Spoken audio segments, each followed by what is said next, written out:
Ladies and gentlemen, first of all, let me warmly welcome each and every one of you and thank you very much for having enrolled for this course. The course is about international law, but let me begin with two numbers which have very little to do with any law. The first number is this one: 7,226,259,052. The second number is 3,153,600,000. What are those numbers? You've probably guessed that the first number is the approximate number of human beings living on Earth on the day this video was recorded in 2015. But what about the second number? It could be the world population a few decades ago, but this is not what I intended to convey.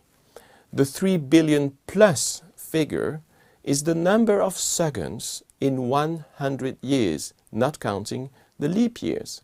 60 seconds in 1 minute, multiplied by 60 for 1 hour, multiplied by 24 for 1 day, multiplied by 365 for 1 year, multiplied by 100.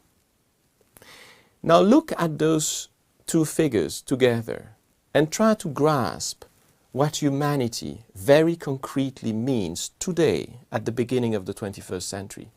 Currently, there are more than twice as many human beings on the planet than there are seconds in a life of 100 years.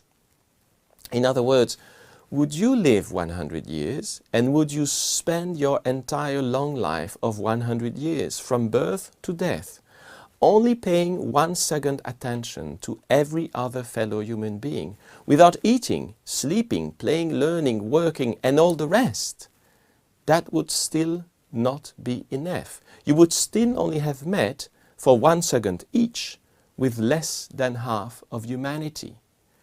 Well, just think about it for a second. This is what humanity concretely means in this time and age. It is huge. So to a large extent, humanity, understood as the collection of living human beings, humanity remains an abstraction. We live, we die, and what do we really know and experience about humanity? Only a tiny fraction of it. However, we can all relate to each other. We all participate in humanity. And since 1948, the Universal Declaration of Human Rights proclaims that all human beings are born free and equal in dignity and rights. And we know that it is far from being a given in all parts of the world for each and every one of our fellow humans. In this course, we're not going to speak much about humanity and about human rights. Rather, the course will be mostly about abstract legal entities like states or international organizations and their relations under the law. This may sound very abstract and remote from our shared humanity, but let me make this very clear from the start. International law may be mainly about relations between states, but beyond the mediation of states, international law is ultimately about us, human beings. It is about us living separately in states, but it is about us living together on this planet. And as the planet shrinks and the world population expands, never before has it been so important, in my view, to educate in international law and to raise the public awareness about it. This is one of the purposes of this course. I sincerely hope that you'll enjoy it and find it valuable.